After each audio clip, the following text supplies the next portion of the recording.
Before watching the video, subscribe the channel and then click on the bell icon to get all the update videos. Hello dear students, welcome to English Hospital 24 channel. I hope all of you are staying home and you are safe by the grace of Almighty Allah. And today I am going to teach you about application writing. And most of the students cannot get full marks in application writing because if the application is not common in examination, they cannot write anything because the students are very weak in free handwriting. That's why I have taken a great initiative to improve your free handwriting by this YouTube channel.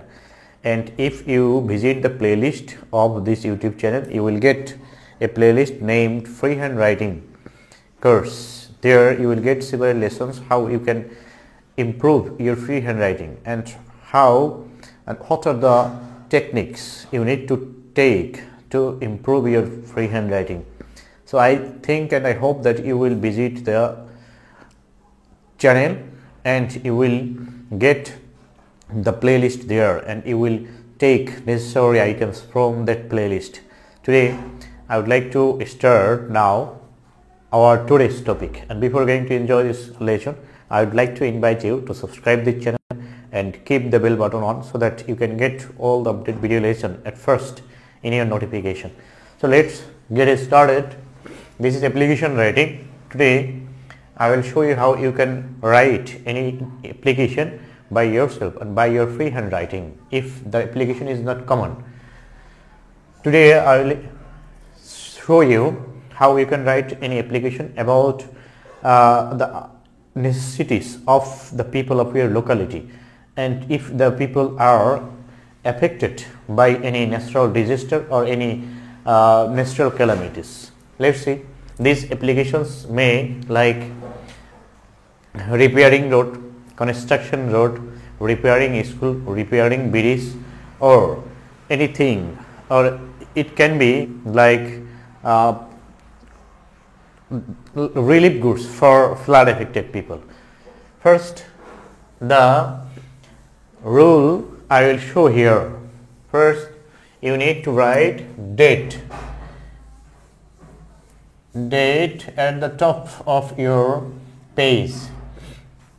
এটি লেখার যে নিয়ম সেটি হচ্ছে যখন তুমি এক্সামে লিখবে সেক্ষেত্রে অবশ্যই বাম পাশ থেকে শুরু করবে। আমাদের এরকম পৃষ্ঠা দুই পাশ থাকে, এই বাম পাশ থেকে শুরু করবে, ডান পাশ থেকে নয়। বাম পাশে শুরু করার সময় মার্জিন করে নেবে, সেই মার্জিনে একদম উপরে থাকবে ডেট। তাহলে ডেট লিখলে এখানে ডেট হচ্ছে আমি লিখলাম যে 22 মে 2020। দেন তুমি কার কাছে লিখবে তার নাম। এখন ত্রাণ সাধারণত আমরা চেয়ে থাকি যে চেয়ারম্যান থাকে, কমিশনার থাকে, মেয়র থাকে, অথবা ডেপুটি যে কমিশনার, ডিস্ট্রিক্ট কমিশনার বলি আমরা, অথবা ডিসি বলি, তার কাছে চেয়ে থাকি, ইউনোর কাছে চেয়ে থাকি, যাকে অ্যানাদার নেম টিওনো। তো সেই কথাটি এখানে লিখতে হবে। তাহলে দ্য চেয়ারম্যান অথবা ডিসি অথবা ইউএনও অথবা হতে পারে কমিশনার, এছাড়া হতে পারে মেয়রের কাছেও লেখা হতে পারে। অনেক নাম এখানে লিখেছি। এই নামগুলো সাধারণত তোমাদের এক্সামে যে কোশ্চেন পেপার থাকে সেখানে দেওয়া থাকে, অনেক সময় দেওয়া না থাকলে তখন তুমি যে কোনো একটি দিয়ে নিবে। তারপর আছে তোমার এলাকার চেয়ারম্যান থাকবে অবশ্যই ইউনিয়ন পরিষদে, ডিসি থাকবেন যে জেলা অফিস রয়েছে প্রশাসনিক, সেখানে থাকবে, ইউনো থাকবেন উপজেলায়, কমিশনার সাধারণত থাকে কোনো পৌরসভার মধ্যে, তারপরে মেয়র থাকেন সাধারণত ডিভিশনাল সিটি যেগুলো থাকে বিভাগীয় শহর সেখানে। তো এখন আমি এখানে লিখলাম যে হয়তোবা সাতক্ষীরা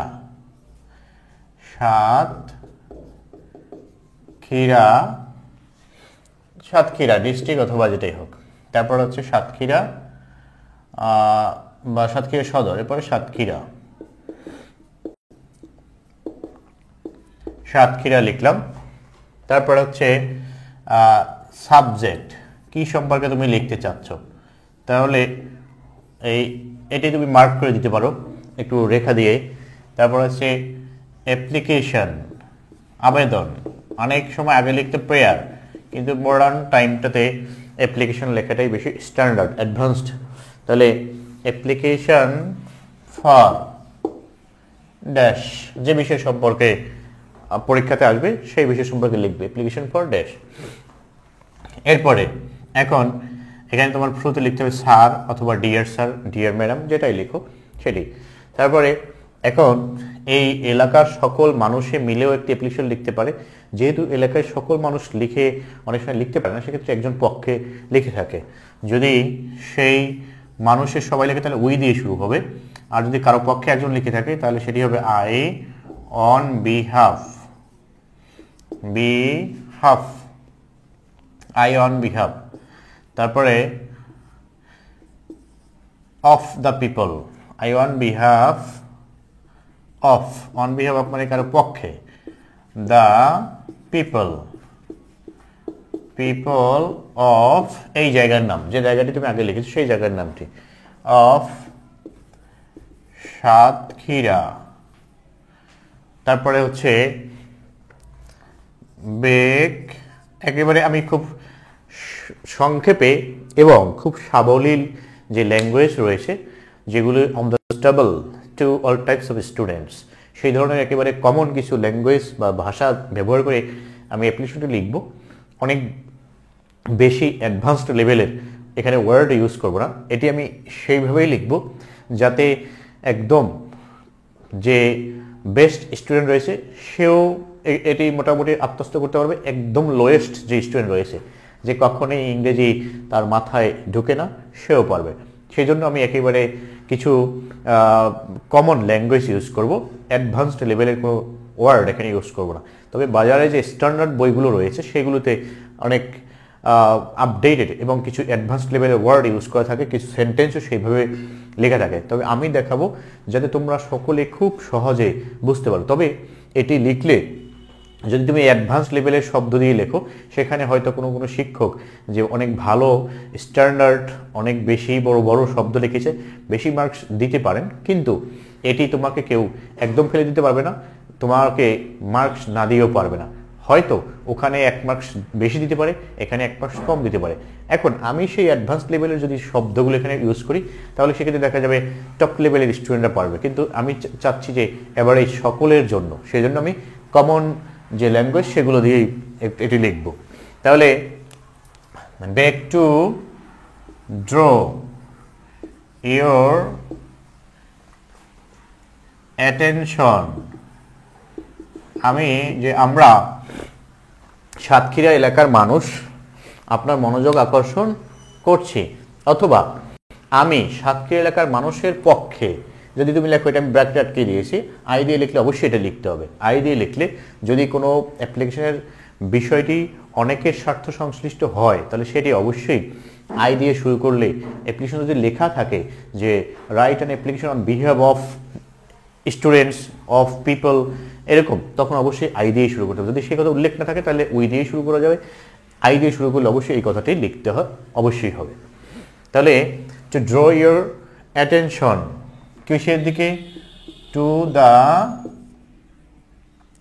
ফ্যাক্ট, এই বিষয়ে মনোযোগ আকর্ষণ করছি যে ইংলিশ হচ্ছে দ্যাট আমরা এখানে বলবো যেহেতু বন্যায় ক্ষতিগ্রস্ত হয়েছে এই জন্য এই সড়কটি নির্মাণ করা দরকার।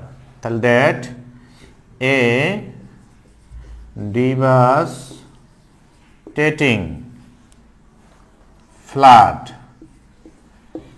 ফ্লাড কল্ড, এই নামে, তাহলে কি নামে, আমফান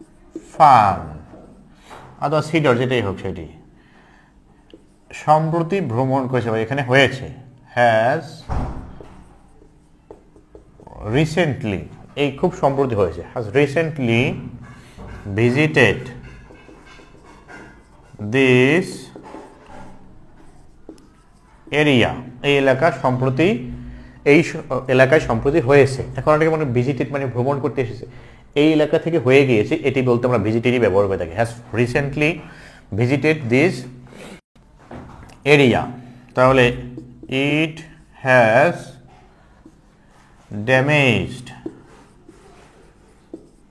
ড্যামেজড এভরিথিং, এটা সব কিছু নষ্ট করে দিয়েছে। এভরিথিং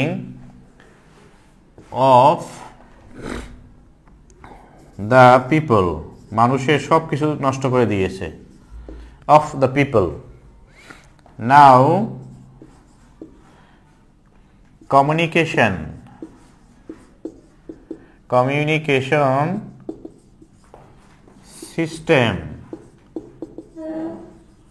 systems have been, যেহেতু আমি এখন হয়েছে, দ্যাট মিনস আক্রান্ত হয়েছে কিন্তু এখনো স্মৃতি বা মেমোরি এখানে রেজাল্ট রয়েছে, এই জন্য প্রেজেন্ট পারফেক্ট টেন্সে লিখেছি। আর এটি হলো অ্যাক্টিভ ভয়েসে লিখেছি, কিন্তু এখন আমি এটি প্যাসিভ ভয়েসে লিখবো, যেহেতু যোগাযোগ ব্যবস্থা নষ্ট হয়ে গিয়েছে কোনো কিছুর মাধ্যমে, সেজন্য এটি প্যাসিভ ভয়েস করে লিখতে হবে। এই জন্য তোমার অ্যাক্টিভ, আমরা সেন্টেন্স যখন বলার সময় লেখার সময় সর্বদাই দুই ধরনের সেন্টেন্স সাধারণত ব্যবহার করে থাকি, একটি হচ্ছে অ্যাক্টিভ আর একটি হচ্ছে প্যাসিভ। সেক্ষেত্রে তোমার অ্যাক্টিভ এবং প্যাসিভ জিনিসটি বুঝতে হবে, যে কাজ করে তার নাম শুরু ব্যবহার করলে অ্যাক্টিভ হবে, যদি তার নাম ব্যবহার না করে থাকি আমরা শেষে ব্যবহার করি অথবা সাইলেন্ট রাখি, সেক্ষেত্রে ওই সেন্টেন্সটি প্যাসিভ আকারে লিখতে হবে। তাহলে কমিউনিকেশন সিস্টেমস প্লুরাল, এই জন্য হ্যাভ বিন ড্যামেজড, ধ্বংস হয়েছে, টোটালি, সম্পূর্ণ, টোটালি, অথবা আমি এখানে লিখতে পারি কমপ্লিটলি, সেটা লিখলে হবে। টোটাল, কি লিখলাম? টোটালি। তাহলে টোটালি বা কমপ্লিটলি, ড্যামেজ টোটালি, তাহলে যোগাযোগ ব্যবস্থা নষ্ট হয়েছে। People have nothing to live with, মানুষের বসবাস করবে এরকম তাদের কাছে কিছু নেই। লিভ উইথ মানে কোনো কিছুর সাথে বসবাস করার মতো, সেক্ষেত্রে দেখা গেল ঘর বাড়িতে বসবাস করবে, সেক্ষেত্রে আমরা সেখানে উইথ ব্যবহার করি। তারপরে যে বস্ত্র সেরকম কিছু নেই, খাবার সেরকম কিছু নেই, এই ক্ষেত্রে আমরা লিভ উইথ, দ্যাট মিনস যা কিছুর সাথে তারা বসবাস করতো সেরকম কোনো কিছুই নেই। That people have nothing to live with, বেঁচে থাকার মতো, বসবাস করার মতো মানুষের কোনো কিছুই নেই। নাও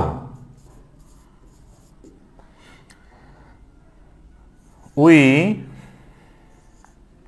এখন এখানে যদি আই লিখি তাহলে এখানে উই হবে, কারণ এখানে এই সকল মানুষ চায়। আবার আই ব্যবহার করব শেষের দিকে গিয়ে। Now we want your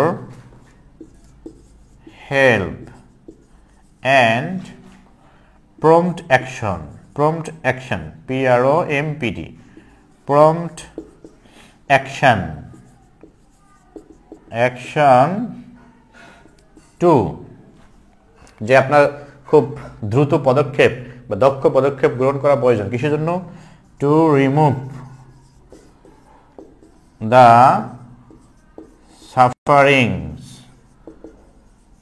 sufferings of this, এখানে দিস ব্যবহার করবো। কেন দিস, কোথায়, দ্যাট, এগুলো ব্যবহৃত সেই আলোচনা এই চ্যানেলে রয়েছে, সেখান থেকে তোমরা দেখে নিবে। এগুলো ব্যবহার খুব important. Of this general people, এই সাধারণ মানুষের, জেনারেল পিপল, তাহলে পিপল আমরা ব্যবহার করেছি প্লুরাল, এই জন্য এখানে দিস হবে। যে সাধারণ মানুষের কষ্ট দূর করার জন্য আপনার যে আশু পদক্ষেপ, দ্রুত পদক্ষেপ এবং সাহায্য আমরা চাই। তারপরে আরো অনেক কিছু লেখা যাবে, যে without the help of any authority, কোনো কর্তৃপক্ষের সহযোগিতা ছাড়া, দে আর স্টারভিং বা দে আর সাফারিংয়ে লিখি, যেহেতু এখানে আমরা মূলত কনস্ট্রাকশনের বিষয়টি লিখবো। দে আর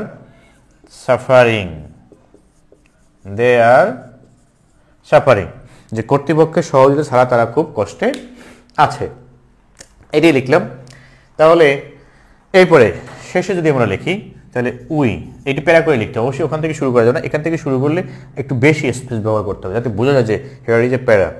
উই অর আই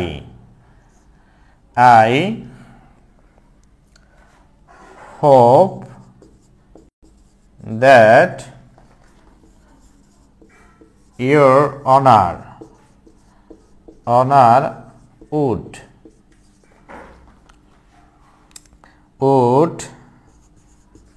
consider যে আপনি অনুগ্রহপূর্বক আমাদের অ্যাপ্লিকেশনটি বিবেচনা করবেন। তাহলে consider our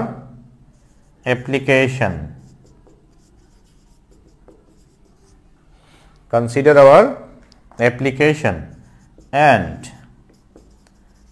take immediate action বা ইফেক্টিভ অ্যাকশন, সেটাও লিখলেও হয়, কার্যকরী পদক্ষেপ গ্রহণ করবেন।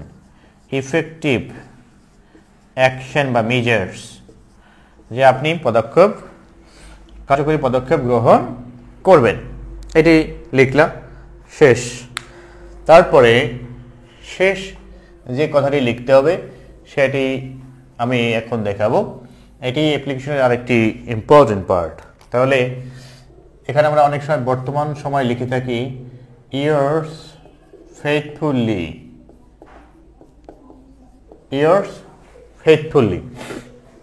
তারপরে কি, যদি তুমি একা লিখে থাকো তাহলে তোমার নাম রহমান, এরপরে on behalf of the people. যদি তোমার নাম লিখো তাহলে on behalf of the people কথাটি লিখে দিতে পারো, অথবা on behalf of the students, যাদের পক্ষে তাদের নামটি। এরপরে যদি তুমি এটা না লিখো তাহলে লিখবে yours faithfully the people অথবা the students, the people of Satkhira, যে জায়গার নাম থাকবে সেই জায়গার নামটি লিখে দিবে। এটি ছিল আরেকটি প্যারা। এখন আমরা এটা দিয়ে কি কি অ্যাপ্লিকেশন লিখতে পারবো সেটি হচ্ছে ফর রিলিফ গুডস, ত্রাণ সামগ্রীর জন্য আবেদন। তারপরে repairing road or bridge repair অথবা নির্মাণের জন্য যে প্রয়োজন সেটি। তাছাড়া লিখতে পারবে construction of road or bridge or school, যে কোনো কলেজ যেটি ভেঙে গিয়েছে, নষ্ট হয়ে যায়, বন্যা আক্রান্ত যে কোনো বিষয় সম্পর্কে এই অ্যাপ্লিকেশনের মডেলটি দিয়ে তোমরা লিখতে পারবে। কারণ হচ্ছে যে আমরা যেটি লিখেছি যে I or we the people of Satkhira beg two draw your kind attention to the fact, এই বিষয়ে আপনার মনোযোগ আকর্ষণ করছি যে ডিভাস্টেটিং ফ্লাড কল্ড আমফান নামে একটি ভয়াবহ ঘূর্ণিঝড় has recently visited this area, এই এলাকা সম্প্রতি ভ্রমণ করেছে বা এই এলাকায় সম্প্রতি ঘটে গিয়েছে। ইট হ্যাজ ড্যামেজড এভরিথিং, এটা সব কিছু ধ্বংস করে দিয়েছে। অফ দ্য পিপল, মানুষের। Now communication systems have been damaged, যোগাযোগ ব্যবস্থা ধ্বংস হয়েছে। তাহলে যোগাযোগ ব্যবস্থা বলতে আমরা এই যে রোড এগুলো বুঝে থাকি। তারপর হচ্ছে এখানে আমরা বলেছি মানুষের সব কিছু ধ্বংস করে দিয়েছে, তার মানে খাবারের সমস্যা, সেক্ষেত্রে ত্রাণের কথাটা আমরা লিখতে পারবো। তারপর হচ্ছে people have nothing to live with, মানুষের এখন বসবাস করার মতো কোনো কিছু নেই, তাহলে ওটি এই ত্রাণের মধ্যে এসে যায়। Now we want your help, আপনার সাহায্য আমরা চাই, অ্যান্ড প্রম্পট অ্যাকশন, আপনার দ্রুত পদক্ষেপ চাই, to remove the sufferings of this general people, এই সাধারণ মানুষের দুঃখ কষ্ট দূর করার জন্য। Without the help of any authority, কোনো ধরনের কর্তৃপক্ষের সহযোগিতা ছাড়াই দে আর সাফারিং, তারা কষ্ট পাচ্ছে, ভোগ স্বীকার করছে। শেষ। এবারে last para, we or I hope that your honour would consider বা কাইন্ডলি কনসিডার লিখলেও বড়। তারপরে your honour would consider our application and take effective actions, যে কার্যকরী পদক্ষেপ গ্রহণ করবে। ইয়ার্স ফেথফুলি, তারপরে যে লিখবে, যদি আই লিখলে এখানে নাম, তারপর অন বিহেভ এই কথাটি লিখে দিলি enough. So this is the model of an effective application. এটা তুমি লিখলে অবশ্যই এটি যদি তুমি মনে রাখতে পারো তাহলে এই জন্য এই যে কতগুলো অ্যাপ্লিকেশন এবং যে স্ট্যান্ডার্ড যে বইগুলো রয়েছে সেখানে একটু বড় করে লেখা থাকে। কারণ হচ্ছে যে কিছু কিছু স্টুডেন্টকে আমি যখন পড়াই সেখানে খেয়াল করি যারা ভালো মানের থাকে তারা প্যারাগ্রাফ 3 পৃষ্ঠা লেখে, কিন্তু আমরা কিছু কিছু স্টুডেন্ট রয়েছে তারা প্যারাগ্রাফ 1 পৃষ্ঠার অর্ধেক পৃষ্ঠা বা 5-7টি সেন্টেন্স লিখতেও সক্ষম হয় না। সো এই ক্ষেত্রে যারা খুব ভালো মানের স্টুডেন্ট তারা ওই স্ট্যান্ডার্ড বইগুলো থেকে পড়তে পারবে এবং লিখতে পারবে। তারা অ্যাপ্লিকেশন লিখলে 2 পৃষ্ঠা 3 পৃষ্ঠাও লিখতে পারে, নো ম্যাটার ফর দেম। কিন্তু যারা খুবই উইক তাদের জন্য এই মডেলগুলো অনুসরণ করলে তারা মোটামুটি পরীক্ষায় লিখতে পারবে বলে আমি আশা করি, এবং শ্রেণীকক্ষে আমি এইভাবেই কিছু কৌশল অবলম্বন করে উইক যে স্টুডেন্ট তাদেরকে ডেভেলপ করে থাকি, তাদেরকেও পরীক্ষার জন্য প্রিপেয়ার করে থাকি। সো এই মডেলটি অবশ্যই তোমাদের বেশি উপকারে আসবে, তোমাদের অনেক বেশি হেল্প করবে, এবং এটি যেহেতু এসএসসি এইচএসসি সকল জেএসসি জেডিসি সকল পরীক্ষাতে এর একটি বিষয়। সো এই আইটেমটি তোমরা অবশ্যই মনে রাখবে এবং শিখে রাখবে, এবং এগুলো দিয়ে পরীক্ষায় নেক্সট এইচএসসি পরীক্ষায় এরকম একটি অ্যাপ্লিকেশন আসার সম্ভাবনা রয়েছে, এই জন্য তোমরা এটি ভালোভাবে শিখে রাখবে। আজকে এখানে শেষ করছি। Next I will be in front of you with another important lecture of this great platform for you. And today, this is the end of today's lesson. I wish you good health. I wish you bright future. I wish your connection with this YouTube channel. Thanks for watching.